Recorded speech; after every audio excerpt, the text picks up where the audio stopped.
again, ranked boards, regions, local boards, committees all seem very divisive.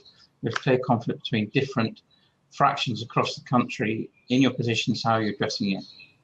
As clear, strong and fair leadership needed.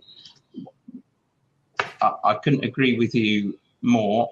It's fair to say that it's not very easy sometimes. One of the strengths of us as an organisation, I think, is because we are a very broad church.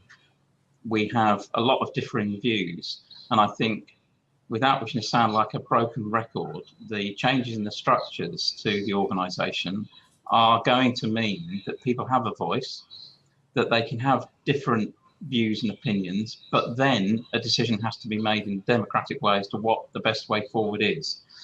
And then as an organisation, we've got to say, okay, that democratic decision has been made and we're now going to get behind it and have cabinet responsibility over those messages. Of course, one of the things we've got to bear in mind is that policing in one part of the country, whilst there's a lot of commonality, there are different pressures, there are different issues.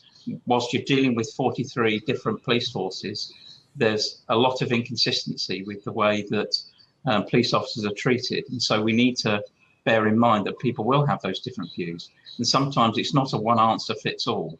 And so you've always got to be able to give autonomy to local joint branch boards up to a point. And it's not easy. But I think when you're talking about different factions across the country, a lot of it goes back to what I said earlier around rebuilding trust.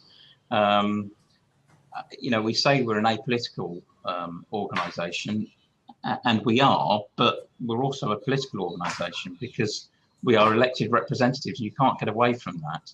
And so we have to be careful. But of course, bottom line is both Andy and I, you know, we're police officers. We're not politicians. And certainly I see my role as the chair of bringing those voices together, having the conversation, maybe having the disagreements, but then coming up with a consensus and a common path.